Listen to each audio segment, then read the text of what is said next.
ये भगवान की प्राण प्यारी गौ माता के द्वारा रखो गयो नाम गोविंद है। तो अपनी आराध्या उपास्या गौ माता के द्वारा रखो गयो नाम गोविंद श्री ठाकुर जी को अत्यंत प्रिय है। कितना प्रिय है जानते हैं? भगवान ने पांडव गीता में कहा, यद गोविंदेति चुक्रोश कृष्णामाम दूरवासिनम ऋण में तत् प्रवृद्धम में हृदयान नाप सरपति। भगवान कह रहे हैं, कौरवों की सभा में द्रौपदी ने मुझे गोविंद कह के पुकारा। मैंने द्रौपदी की रक्षा की, वस्त्रावतार लेकर उसके सील की रक्षा की। महाभारत युद्ध में कौरवों का पांडवों के द्वारा संहार कराया, पांडवों को विजय दिलाई, युधिष्ठिर धर्म चक्रवर्ती सम्राट बन गए। पर ये सब हैवे के बाद हमें ऐसो अनुभव हुए है कि जो द्रौपदी ने आर्त भाव से गोविंद कह के मोए पुकारो, वह गोविंद नाम को कर्जा अभी उतरो नहीं है। ऋण में तत् प्रवृद्धम में इतना कर्ज बढ़ गया है कि आज भी उस कर्ज के भार से मेरा हृदय हल्का नहीं हो रहा है। भगवान को गोविंद नाम इतना प्रिय है। अब प्रश्न है कि द्रौपदी ने गोविंद कह के क्यों पुकारा? द्वारकाधीश कह के पुकारती, गोविंद कह के क्यों पुकारा द्रौपदी ने? द्रौपदी ने गोविंद कह के इसलिए पुकारा कि द्रौपदी कहना ये चाहती है कि हे श्याम सुंदर, मैं गाय हूं। मैं क्या हूं?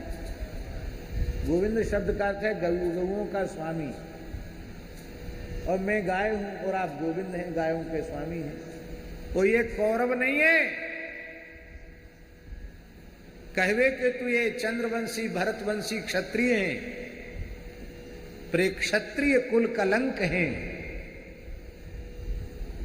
गौ ब्राह्मण और सती नारी की रक्षा के लिए परमात्मा ने क्षत्रिय वर्ण की सृष्टि की है। और एक पतिव्रता नारी का वस्त्रहरण करना चाहते हैं, ये क्षत्रिय नहीं है, ये कसाई है। तो मैं 100 कसाईयों से घिरी भई गाय हूं, और भैया गैया को बचाए हुए वारो तो गोविंद ही है सके। यासों द्रौपदी ने गोविंद कह के पुकारी। गोविंद नाम को कितनो महात्मा है जानो? गोकोटि दानम ग्रहणे सुखासी महे प्रयागे शतकल्पवासी यज्ञायुतं मेरु सुवर्णदानं गोविन्द नाम्ना न भवेत् तुल्यम्।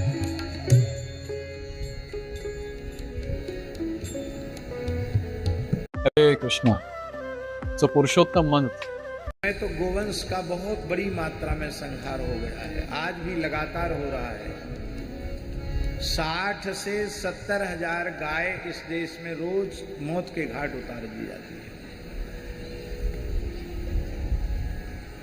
पूरे देश का आंकड़ा देखा जाए 60 से 70 हजार गाय प्रतिदिन। गैया कहाँ है? 140 करोड़ की संख्या हो गई है जनसंख्या देश की, और गैया अधिक से अधिक 8 से 10 करोड़ गैया है।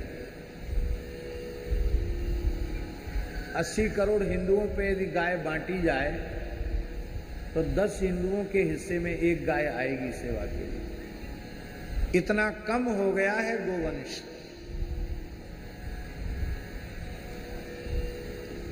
इतनी कम गैया रहेगी।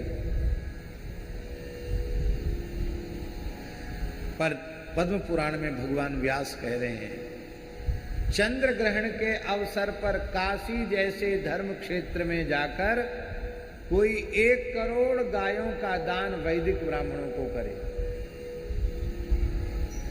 कैसी गैया?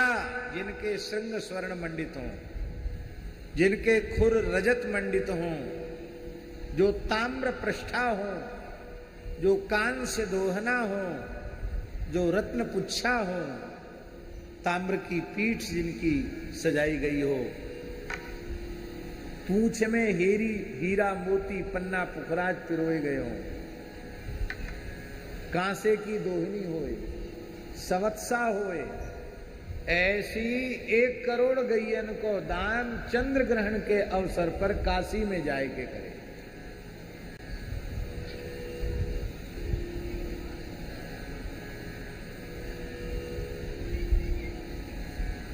माघ में तीर्थराज प्रयाग में कल्पवास की बड़ी महिमा है। लगातार 100 वर्षों तक कल्पवास करे प्रयाग में। हर माघ में पूरे कल्पवास के नियम से रहे। कितने वर्षों तक? 100 साल तक कौन करेगा? पर कर ले कोई। 1 यज्ञ 2 यज्ञ नहीं, 10,000 यज्ञ कर ले। स्वर्ण दान की बड़ी महिमा है। सुमेरु पर्वत के समान स्वर्ण राशि का दान कर दे और एक बार गोविंद नाम का उच्चारण कर ले तो गोविंद नाम न भवेच्च तुल्यम